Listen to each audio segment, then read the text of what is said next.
Assalamualaikum warahmatullahi wabarakatuh.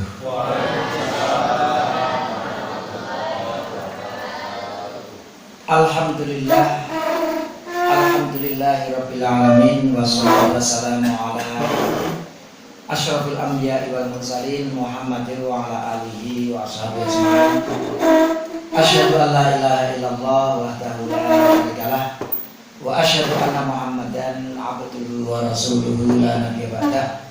Allahumma sholli ala Muhammad wa ala alihi wa ashabihi ajma'in, amma ba'd.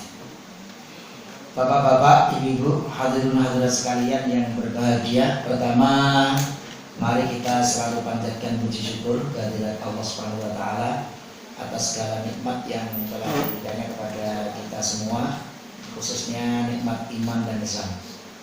Langsung saja kita lanjutkan kajian kita. Kemarin kita sudah sampai tema golongan yang tidak berhak menerima zakat. Yang pertama, orang-orang kaya, meskipun sudah kita sebutkan perkecualiannya. Yang kedua, orang-orang yang masih kuat untuk bekerja, tentunya yang tidak mau bekerja. Yang ketiga, ghairul muslim, non-muslim, itu prinsipnya tidak dapat zakat, tapi tetap ada perkecualian, yaitu mu'allaf. Yang keempat, keluarga Nabi Muhammad Sallallahu Alaihi Wasallam, dari keturunan Nabi Muhammad. Seperti kalau sekarang Raja Zordania itu masih keturunan dari Bani Hashim. Menurut para ulama, termasuk yang nanti kalau ada yang miskin tidak berhak menerima zakat. Yang terakhir ini, kerabat atau yang di bawah tanggungannya. Nanti satu ada yang tema kerabat atau yang di bawah tanggungannya.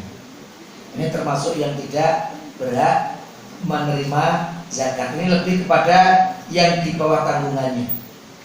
Ini kerabat yang di bawah tanggungannya, atau bukan kerabat, tapi dia di bawah tanggungannya. Ini ada hadis yang sahih diriwayatkan oleh Abu Sa'id Al-Khudri. Ini ceritanya ketika di hari raya Idul Adha atau Idul Fitri, Rasul memberikan nasihat, ayyuhan nas tasaddaqu, wahai sekalian manusia, bersedekahlah kalian. Kemudian Rasul bersabda, ya ma'syaron nisa, wahai para wanita, tasaddaqna, kalian hendaknya pada berzakat. Fa inni ra'aitukunna aktsara ahlin nar, karena aku melihat kalian para wanita itu nanti aktsar ahlina, paling banyak penghuni neraka itu wanita. Nanti kajiannya memang menarik itu, mengapa? Padahal kalau pengajian wanita lebih banyak dari yang laki-laki, tapi katanya jumlah penduduknya juga lebih banyak wanita. Itu nanti kajiannya bisa kemana-mana itu terkait dengan ini. Ada seorang sahabi, mereka mempertanyakan, wa bima dzalika ya Rasulullah, mengapa Rasul kok para wanita itu banyak yang masuk neraka? Rasul menjawab, tukfirnal li'am, karena kamu banyak melaknat. Jadi yang masuk neraka itu ya berarti wanita-wanita yang suka melaknat. Wa takfurnal ashira, dan kamu menutupi al-asir. Al-asir itu nafkah yang diberikan oleh suaminya. Jika ibu rawai jarene kurang, suami saya itu gak bertanggung jawab, ngais orang memper, padahal mestinya sudah di sekemampuannya suaminya, tapi ternyata dia takfurna al-ansyira. Ini seperti itu. Mudah-mudahan bagi mereka yang ridho dengan pembagian nafkah dari suaminya tidak termasuk di dalamnya. Lah, begitu ada nasihat wanita untuk bersedekah supaya tidak menjadi penghuni neraka. Ternyata salah satu yang mendengar itu istrinya Abdullah bin Mas'ud, namanya Zainab. ketika dia dodok-dodok di rumah Rasul. Ini siapa ini? Zainab. Ayah Zayani. Zainab sing dia, kira-kira begitu. Jadi waktu itu kira-kira Zainab itu nama pasaran. Nah, di sini namanya Mbak Siti. Siti siapa? Siti oke kan gitu. Kira begitu. Atau Mbak Nur itu banyak kira. Itu yang mana ini? Zainab yang mana? Menurut apa itu? Qila, kemudian dijawab Imra'atu Ibnu Mas'ud. Saya Zainab, istrinya Abdullah bin Mas'ud. Baik, izinkan. Ternyata apa? Zainab, istrinya Abdullah bin Mas'ud itu dia termasuk wanita yang kaya, mencapai nisab hartanya. Sementara Ibnu Mas'ud itu suami yang miskin. Ibnu Mas'ud itu kiai kampung, kira-kira kita seperti itu. Dia ngajar pengajian di mana-mana, tapi yo tidak punya penghasilan tetap. Sehingga Ibnu Mas'ud itu termasuk miskin, bukan apa itu selebriti yang ada di TV itu ya. Sekali tampil manggung itu bisa puluhan juta. Ini Ibnu Mas'ud ini tentunya mengajar, mengisi pengajian dakwah, tapi beliau tidak punya pekerjaan yang menetap kira-kira begitu. Jadi beliau termasuk miskin. Nah, ketika istrinya mau mengeluarkan zakat, Abdullah bin Mas'ud bilang, "Wahai istriku, aku pantas untuk kamu beri zakat juga. Pantas untuk menerima zakat itu." Dan ini istrinya kan ragu-ragu, masa suami saya minta zakat dari saya. Maka dia datang ke Rasul untuk menanyakan itu. Maka ternyata apa jawaban Rasulullah? Shadaqa Ibnu Mas'ud. Ibnu Mas'ud benar. Apa yang dikatakan benar, dia berhak untuk menerima bagian dari zakatmu itu. Zau juga wawal juga aku mantasoddaqti bihi alaihim. Anak termasuk bisa bagi wanita. Mengapa? Karena di dalam Islam wanita itu prinsipnya tidak punya kewajiban memberikan nafkah kepada suami. Suami bukan tanggungan istri, anak juga bukan tanggungan istri. Jadi ini bahasanya kalau istri yang kaya, suaminya miskin, termasuk anak-anaknya, berarti kan suaminya nggak punya kemampuan memberikan nafkah anak-anaknya. Itu berarti si istri boleh sebagian harta zakatnya itu diberikan kepada suami atau anaknya. Ini dengan catatan ketika keuangan suami istri itu sendiri-sendiri. Istri bawa sendiri, suami bawa sendiri, kan modelnya seperti itu ada. Tapi ada keluarga yang udah dicampur. Kalau udah dicampur nggak bisa, kalau udah dicampur nggak bisa berdua. Pokoknya itu pada gajiannya itu pokoknya itu nutup kebutuhan kita berdua atau sekeluarga. Sudah berarti kalau udah nyampur itu berarti sudah milik bersama. Tapi ini yang bisa ini ketika harta itu sendiri-sendiri. Saya termasuk yang seperti ini. Jadi kalau saya itu uang saya untuk keluarga, tapi uang istri saya milik istri saya. Jadi kalau dia punya gaji punya apa ya silakan ditabung. Mau untuk sedekah untuk ibunya, adik-adiknya membiayai, itu pripun Mas, itu uangmu, terserah kamu gunakan. Yang penting uang dari saya secukupnya ya, ada yang adanya saja ya. Nah, jadi kalau saya modelnya begitu. Jadi kalau istri, uangnya istri milik istri, tapi uang saya milik keluarga. Kalau mau minta apa saja ya dari kepala keluarga. Itu model seperti itu. Kalau istrinya kaya, suaminya miskin, berat. Kalau udah dicampur hartanya tidak berhak, itu sudah milik mereka, berarti sudah mosok zakat kepada dirinya sendiri. Seorang suami tidak boleh memberikan zakatnya kepada istri karena dia berkewajiban untuk menafkahi. Tadi di bawah tanggungannya, istri di bawah tanggungan suaminya, termasuk anak-anaknya. Seorang bapak tidak boleh berzakat kepada anaknya karena dia punya kewajiban untuk memberikan nafkah kepadanya. Itu anak, istri di bawah tanggungannya. Jika yang memberikan zakat kepadanya, maka seperti orang yang memberikan kepada diri sendiri. Sedangkan istri boleh memberikan zakatnya kepada suami menurut jumhur ulama seperti dalam hadis tadi. Lahuma ajrani, ajrul qarabati wa ajrul shadaqah. Keduanya mendapatkan dua pahala, pahala zakat dan pahala kerabat. Jadi kalau kerabat yang bukan di bawah tanggungannya, itu dia berarti ketika zakat kepada kerabat yang bukan di bawah tanggungannya, maka dia zakat sekaligus dia menyambung silaturahim. Jadi ada dua. Ajlul qarabain tadi. Jadi umpamanya ada saudara jauh lah, umpamanya apa itu ponakan di sana kok apa itu miskin sekali, itu boleh karena kita tidak punya tanggungan apa itu kepada mereka untuk memberikan nafkah. Yang kita tidak punya kewajiban memberikan nafkah kepadanya, kita boleh memberikan bagian zakat kepada mereka. Tidak boleh memberikan zakat kepada kedua orang tua jika yang berkewajiban menafkahinya. Ini artinya dari pihak laki-laki. Sebab ini sama dengan memberi kepada diri sendiri. Ingat, kalau laki-laki itu dia punya tanggung jawab kepada istri, kepada anak, bahkan kalau orang tuanya miskin, maka si laki-laki ini punya kewajiban untuk memberikan nafkah kepada orang tuanya. Tentunya untuk kebutuhan pokok, bukan minta pesawat, tidak itu. Tapi untuk kebutuhan pokoknya yang paling inti itu anaknya itu yang punya kewajiban. Sampai orang tuanya meninggal karena kelaparan, itu anak yang laki-laki itu berdosa.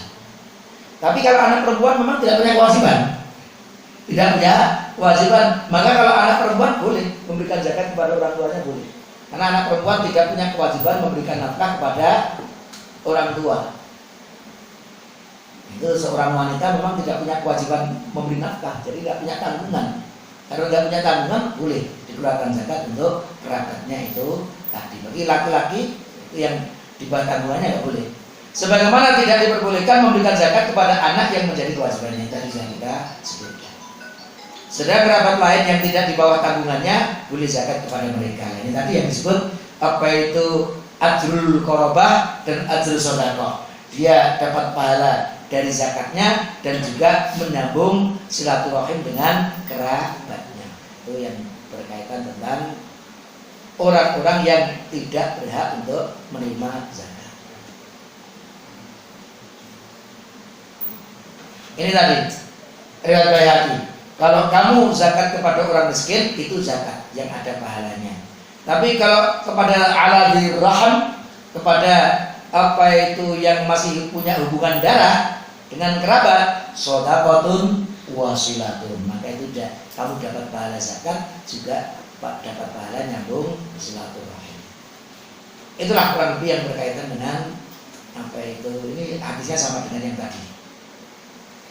Itu apa itu bapak-bapak, ibu sekalian yang berbahagia, terkait dengan tema terakhir yang kemarin belum kita sampaikan, yaitu yang tidak berhak menerima zakat. Jadi artinya baik kerabat maupun bukan kerabat yang ada dalam tanggungannya, itu berarti dia tidak bisa mengeluarkan zakat kepada mereka. Tapi bagi kerabat yang dia tidak punya tanggungan memberikan nafkah wajib kepada mereka, maka boleh zakat itu diberikan kepada kerabatnya. Itu tema penutup dari golongan yang tidak berhak menerima zakat. Malam hari ini kita lanjutkan tema zakatul fitr.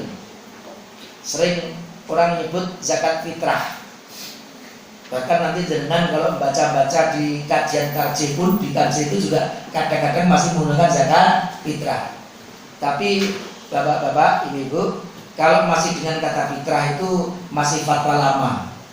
Kalau fatwa baru dari Muhammadiyah sudah menyebutnya dengan zakat fitri. Jadi memang kadang-kadang masih apa itu bahasa, apa itu fatwa lamanya masih muncul. Tapi bagi yang sudah waspada, sebenarnya sudah dipahami, zakat namanya zakat fitri, bukan zakat fitrah.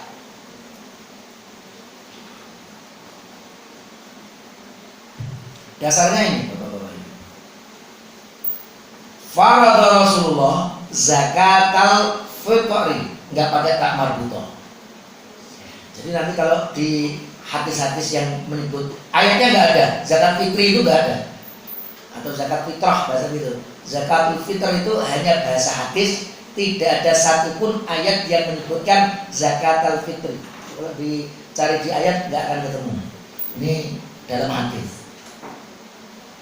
Sekarang kita mulai dari pengertian. Terdiri dari dua kata, zakat dan fitri. Zakat kita kemarin sudah sebutkan. Mengapa ibadah ini disebut zakat? diberikan nama zakat oleh Allah, ternyata di dalamnya terkandung banyak makna.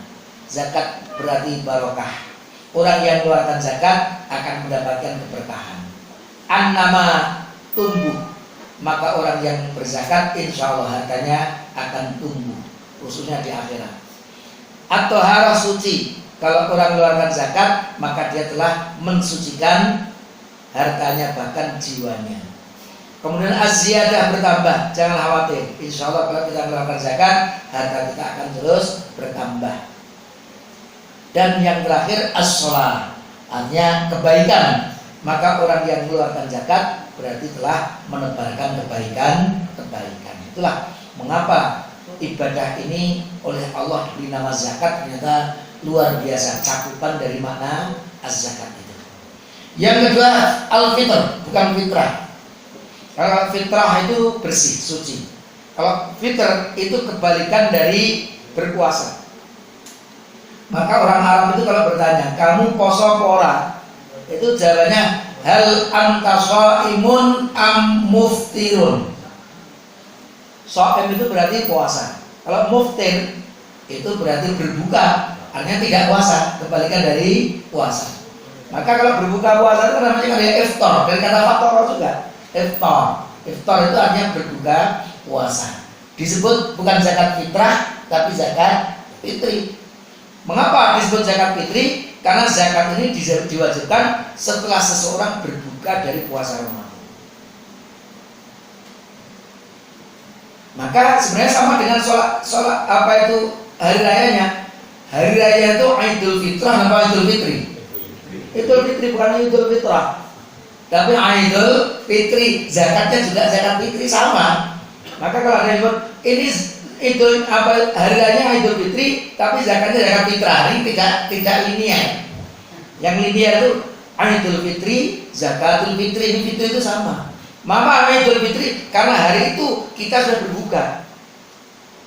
Karena hari itu sudah tidak berpuasa lagi, maka dirayakan. Sudah, bahkan hari itu nggak boleh puasa. Tanggal 1 Syawal itu hari berbuka. Maka hari raya berbuka itu haram untuk berpuasa. Karena itu hari raya makan-makan, minum-minum, berbuka, nggak boleh puasa. Itulah makna Idul Fitri. Maka zakatnya pun juga zakat fitri yang diwajibkan karena kita sudah dibebaskan oleh Allah dari kewajiban berpuasa. Kita sudah mulai berbuka. Itulah disebut dengan zakat fitr atau zakat fitri.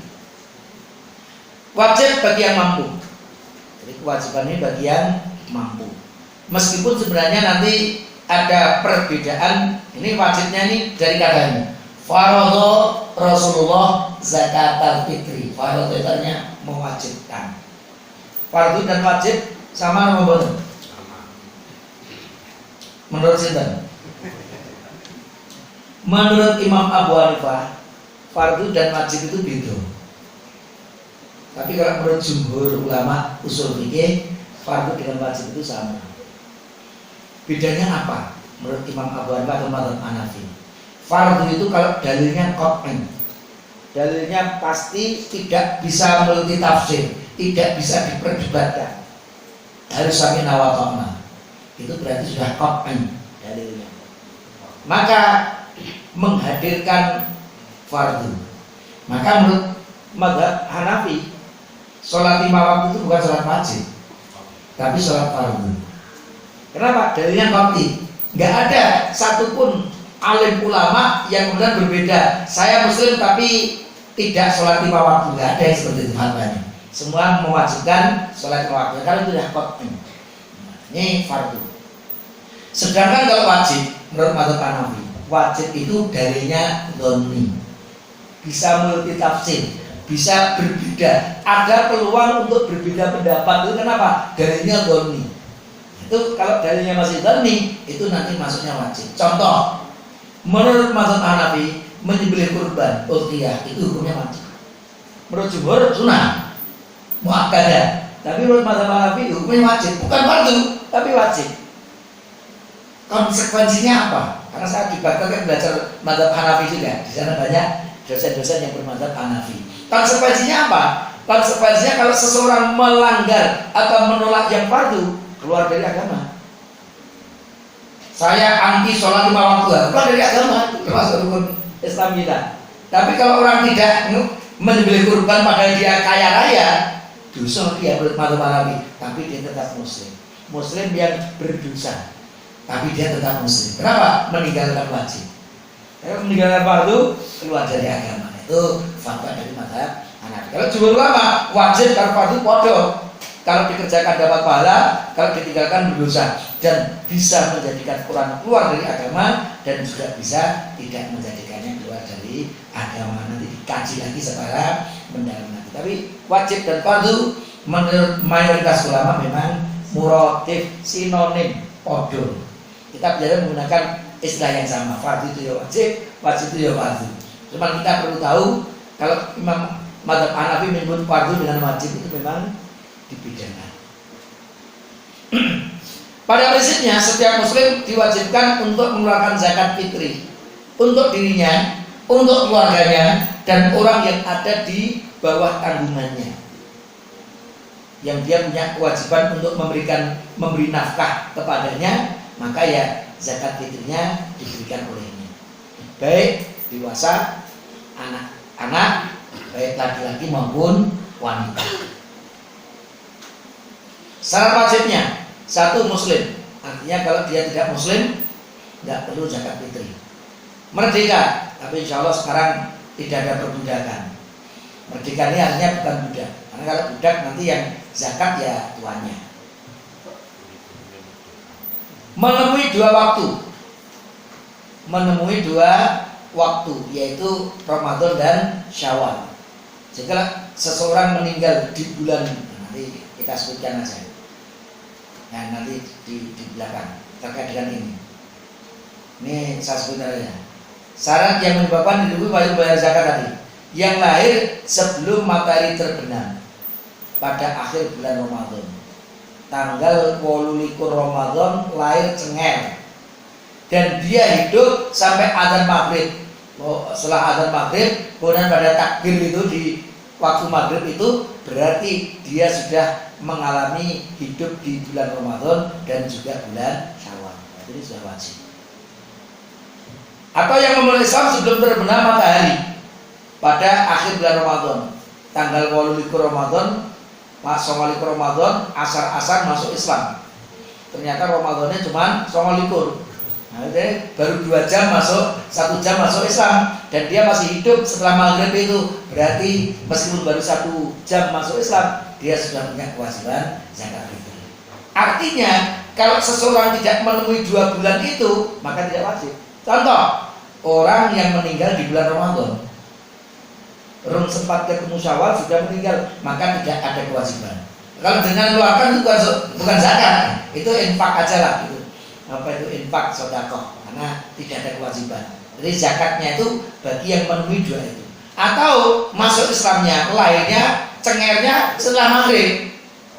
Kalau ada maghrib pada takbiran itu, 10 menit, 15 menit setelah itu lahir cenger. Ini berarti lahirnya di bulan Syawal, enggak itu bulan Ramadan. Atau masuk Islamnya setelah maghrib.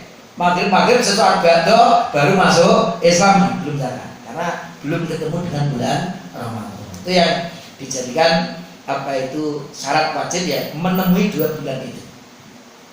Mempunyai harta yang lebih dari kebutuhannya sehari-hari untuk dirinya dan orang-orang yang di bawah tanggungannya pada hari raya dan malamnya.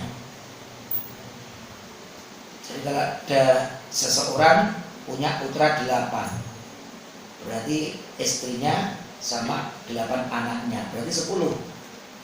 Nanti 10 sok berarti. Itu kalau sudah keluarkan 10 sok, kok dia masih bisa makan sampai besok malamnya, berarti dia disebut punya kemampuan untuk zakat fitri, sudah punya kewajiban untuk zakat fitri. Tapi ini menurut jumhur ulama. Menurut Imam Abu Hanifah, syarat zakat fitri itu sama dengan zakat mal. Jadi menurut Imam Abu Hanifah, orang kalau tidak wajib zakat mal, maka dia belum punya kewajiban zakat fitri. Karena syaratnya itu seperti zakat mal. Tapi yang kuat pendapat jumhur ulama, untuk zakat fitri beda syarat wajibnya dengan zakat mal. Kemudian jenis dan kadar zakat fitri. Jenisnya, kalau kita lihat dari hadis Bukhari, sa'an min tamrin au sa'an min sya'irin. Satu sok kurma atau satu sok syair. Tamr itu kurma, syair itu kalau kita artikan itu jawawut. Jawawut yang bijinya merah. Itu mungkin tepung biji merah kalau gitu. Itu menyebutnya katanya sekarang jawawut itu. Itu syair. Ada riwayat Bukhari yang lain. Sa'an min ta'amin. Satu sok ta'am. Ini juga riwayat Bukhari. Ta'am itu diartikan nama, bacanya nama lagi. Bacanya nama lagi. Barren, burren atau birren? Barren, burren, birren.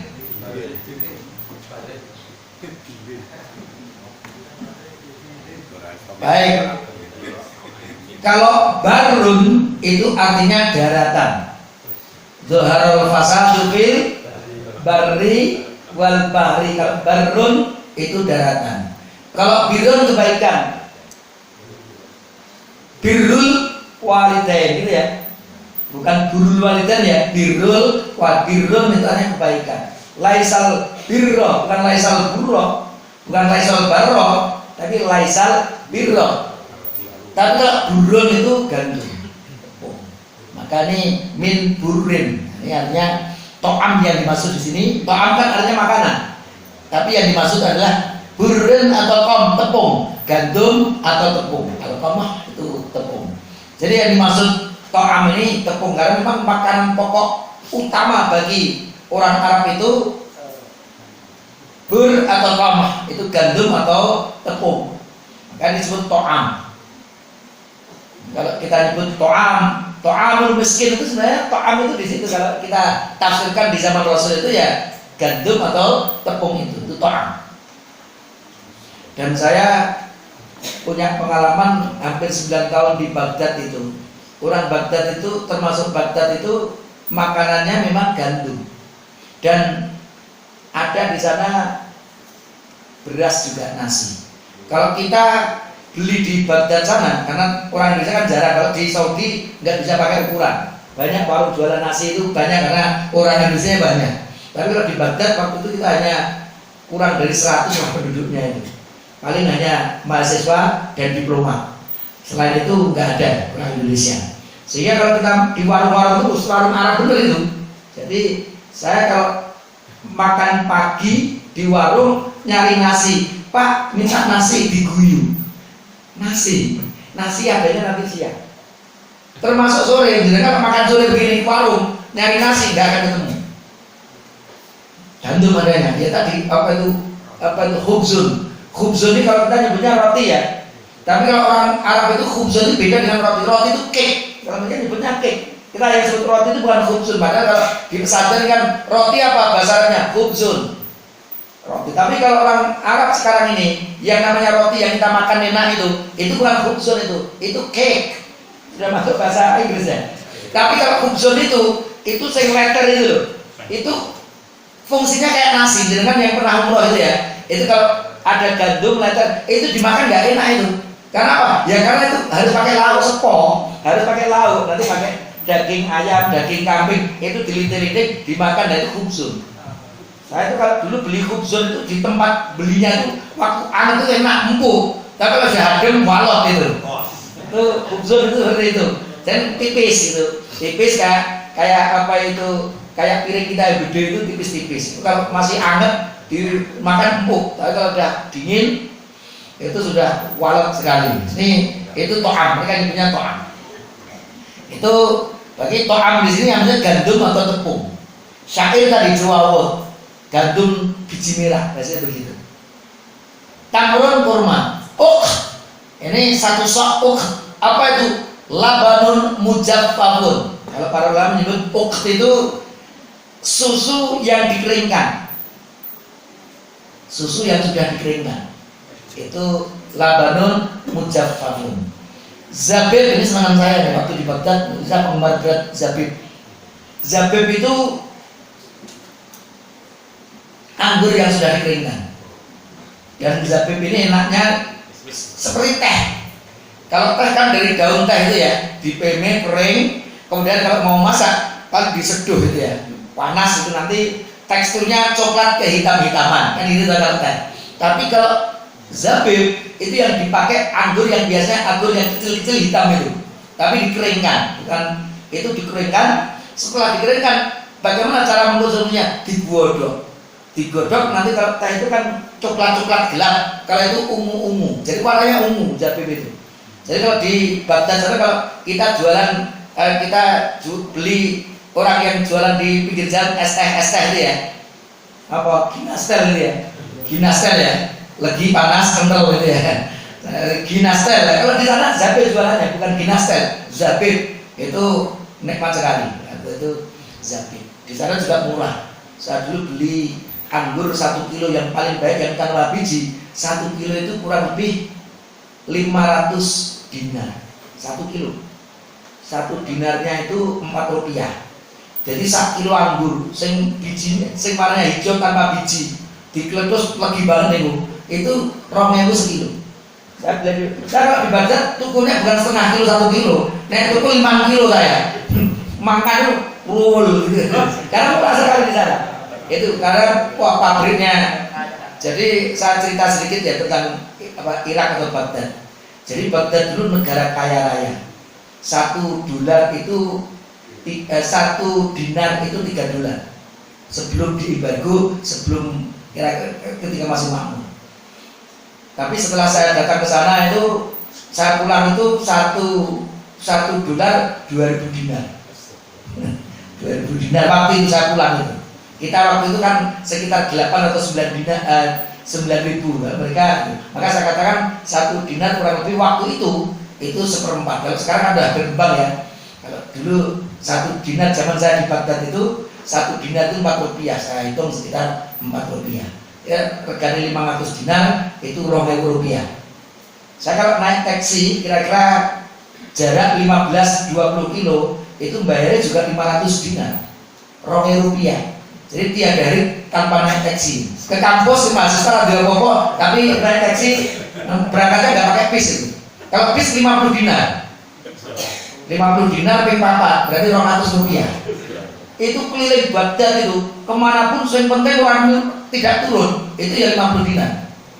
Jadi mau keliling seharian dari pagi sampai sore, kira duduk gitu, nggak ada ini orang itu. Sampai terminal ya duduk aja, nanti orang datang keliling lagi ya. Dulu pertama kan suka keliling, lihat-lihat Baghdad itu sudah 50 dinar itu pagi sampai sore sudah ngetem bis itu udah ngelihat apa itu mana-mana itu. Cerita zaman jadi mahasiswa ya. Sebenarnya nggak ada yang ngurusi itu, nggak ada yang ngurusi. Apa itu 1 liter bensin itu 5 dinar.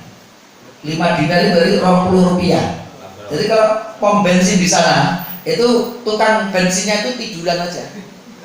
Nanti ada bis ada mobil datang itu cuma lihat, mereka ngisi sendiri, biasanya bayar jujur. Makanya habis mamanya 200 dinar, sedikit duitnya mungkin 200 dinar gitu ya. 150 dinar duitnya 200-an kayak loro. Jadi mesti yang bayar turah-turah. Maka yang petugas bensin itu tinggal tiduran ngelihat ada orang datang gitu lagi. Lihat yang datang itu mesti bensin sendiri-sendiri. Itu di sana. Ini cerita sedikit tentang Baghdad, ngalor itu sampai di situ. Ini zabib, zabib. Cerita zabib sampai kemana-mana ya. Jadi kalau kita lihat tadi jenisnya nih, ada tamar, ada syair, ada ta'am, itu maksudnya gandum tepung, ada uqad, susu yang sudah dikeringkan, zabib, anggur yang sudah dikeringkan. Itu termasuk yang bisa digunakan untuk zakat fitri. Tapi di sini nggak ada beras ya, nggak ada beras. Tetap nggak ada beras ini. Meskipun ada yang biasa kita lihat itu ya kurma dan syair ini. Tapi ini hadis yang jarang dibaca itu to'am, uqad, dan zabib ini. Maka ada 5 ini, tapi kelima-lima itu nggak ada berasnya, nggak ada arus atau rus, nggak ada.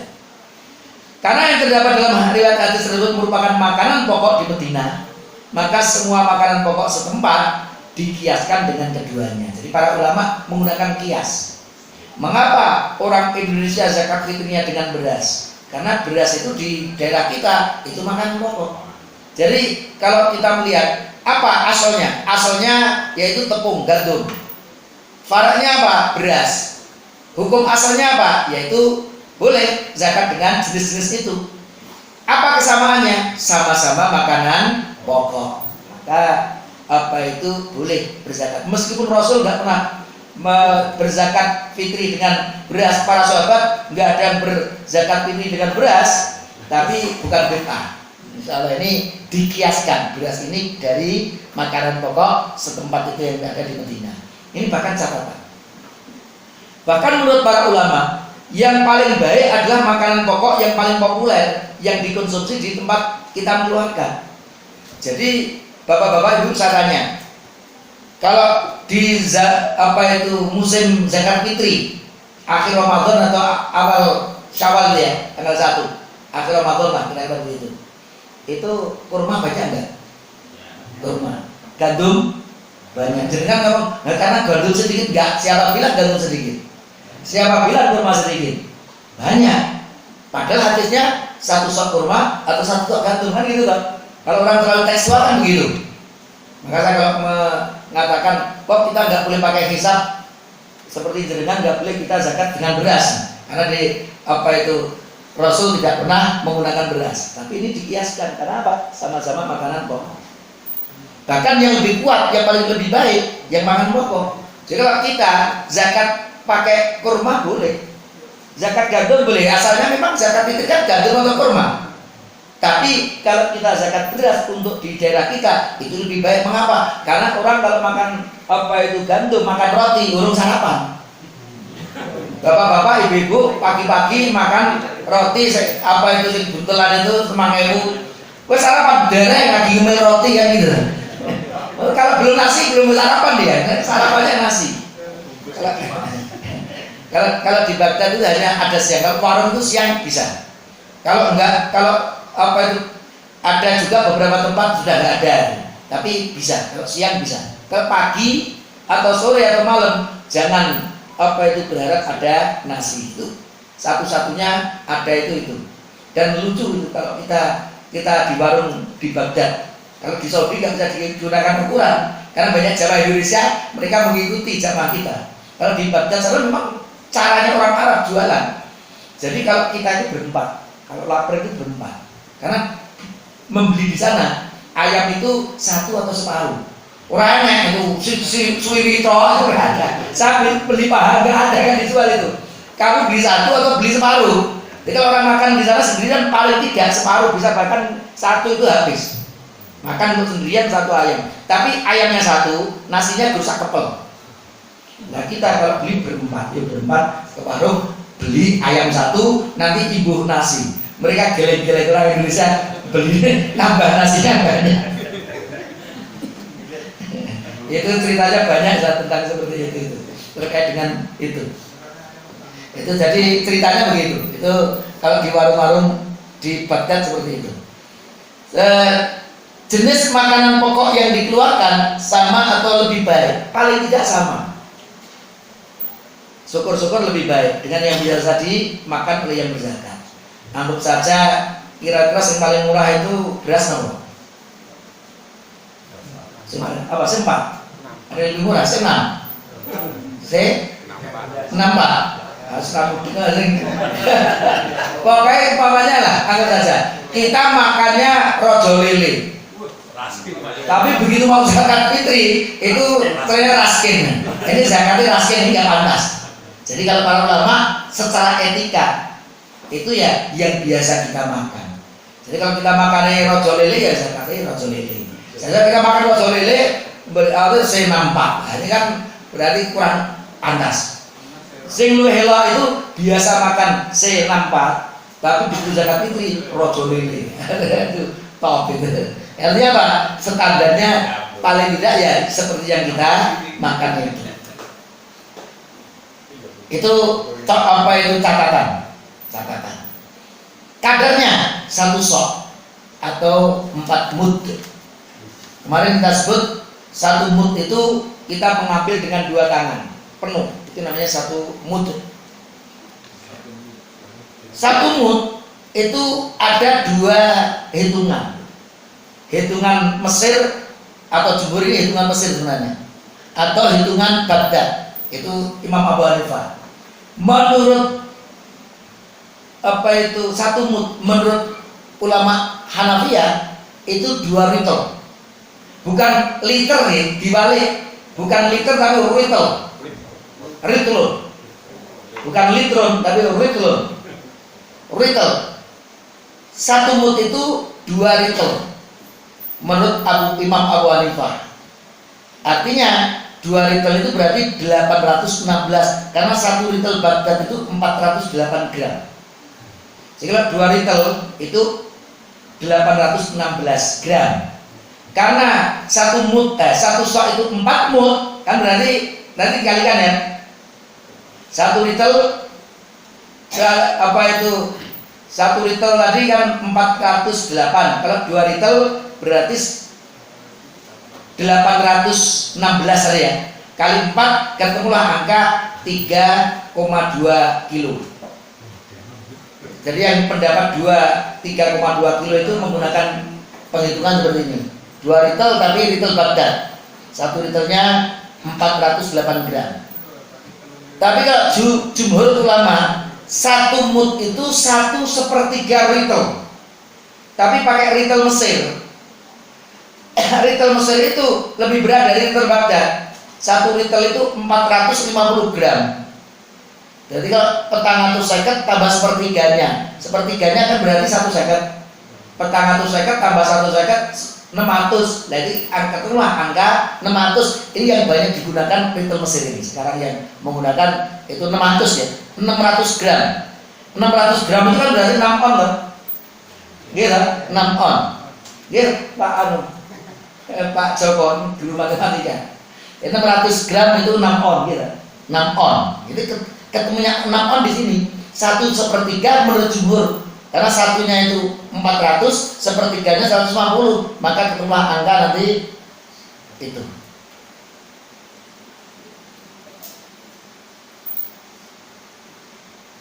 Empat mud berarti kalau menggunakan ritel Baghdad 900 kali 4. Ini kalau ritel Imam Ahmad dicampur tadi ya. 450 ini menggunakan ini.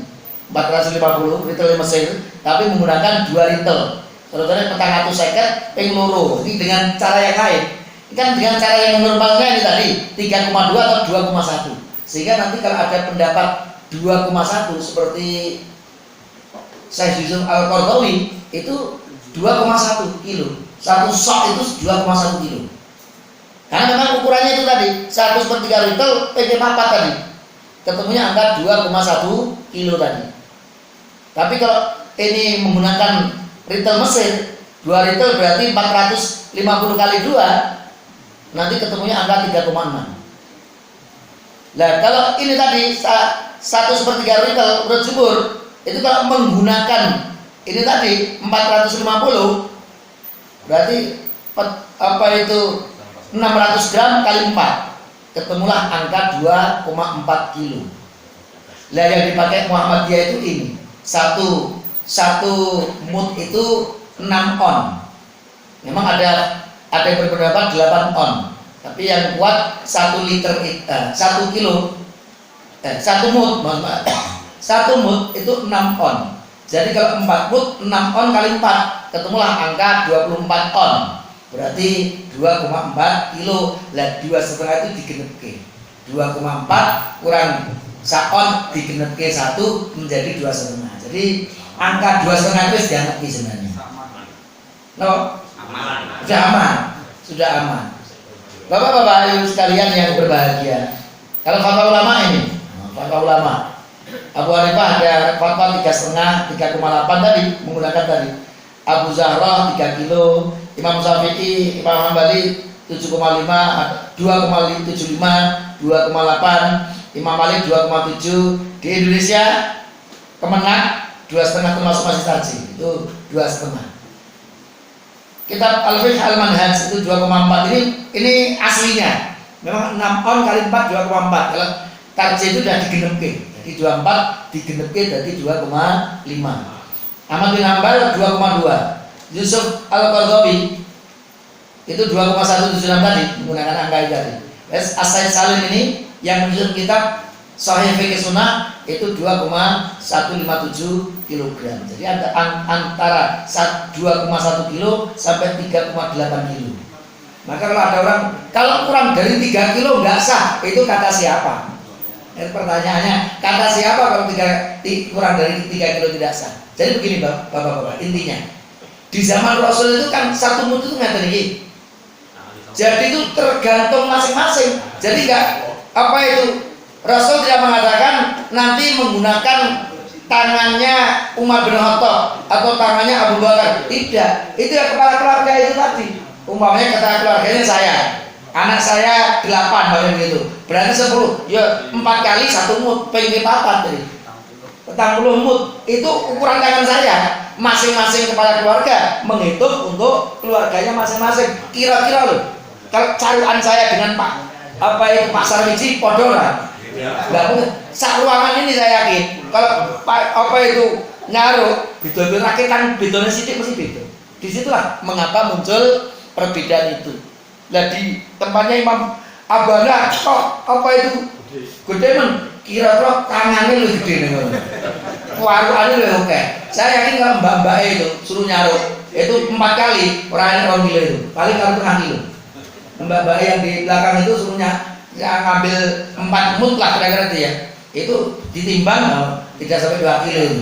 Maka angka 2,5 itu insya Allah sudah sangat aman, sudah sangat aman. Itulah apa itu. Jadi nanti kita punya jawaban yang kuat ketika kita diombang-ambingkan 2,5 itu rasa itu kita sudah punya jawaban yang mantap terkait dengan satu sok ini.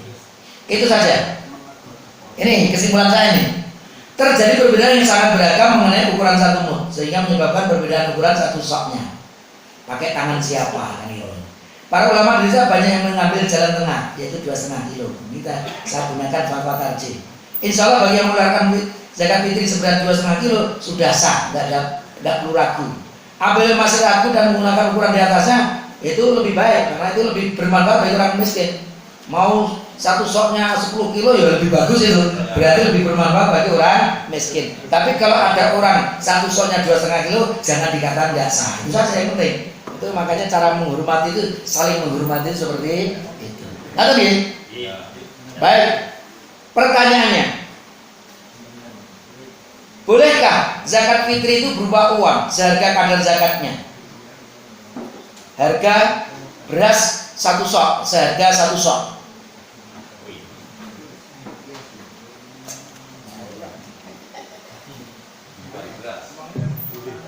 Jaminan Pak Sarmiji masih ada waktu? Masih. Jam itu tadi, yes. Nanti yang lainnya dilanjutkan yang akan datang nggak apa-apa. Sudah 1 jam sebenarnya. Ini ya. Bolehkah zakat fitri berupa uang? Ternyata kalau kita bertanya kepada para ulama, ternyata mereka berbeda pendapat. Menurut mayoritas ulama, jumhur ulama, Imam Malik, Imam Syafi'i, Imam Ahmad, 3 mazhab, tidak boleh, harus berupa makanan pokok. Karena tadi faradha Rasulullah zakat al-fitri sa'an min tamrin atau sa'an min syairin. Ada tamr kurma, ada syair gandum biji merah, ada to'am gandum, ada uqat, ada zabib. Itu kan? Itu artinya apa? Itu berupa barang, bukan berupa uang. Makanan pokok. Menurut Imam Abu Hurairah boleh berupa uang senilai 1 sok. Ini yang dari 4 mazhab yang membolehkan mazhab Hanafi. Memang asal dari ibadah itu ittiba, ikut contoh Nabi. Kalau berupa uang memang meragukan. Kalau dikiaskan gandum dan kurma itu ya beras. Kalau uang memang ada perbedaan tadi di antara ulama. Solusinya begini. Itu solusi untuk keluar dari perbedaan tadi. Kalau muzaki memberikan uang oleh panitia dibelikan saja makanan pokok. Jadi monggo. Jadi panitia zakat fitri itu sudah berkomunikasi dengan juragan beras. Mas, Mbak, nanti saya akan beli di sana untuk zakat fitri nanti uangnya piro ora ngerti. Untuk 5 juta. Sudah 5 juta dapat berapa? Belikan beras sama juragan beras, ya sudah. Nanti ketika dibagikan itu tetap berupa makanan pokok. Ini cara yang terbaik untuk zakat fitri. Itu masih ada beberapa kajian, ada waktu pengeluarannya, ada nanti terkait dengan siapa yang berhak menerimanya, dan ada beberapa kajian-kajian terkait tambahan terkait dengan zakat fitri. Masih panjang. Maka untuk malam hari ini cukup sekian, besok jam. Kalau ada pertanyaan monggo, saya serahkan ke Pak Sarwiji. Mau nambah 5 menit atau 5 jam lagi? Enggak Pak Sarwiji.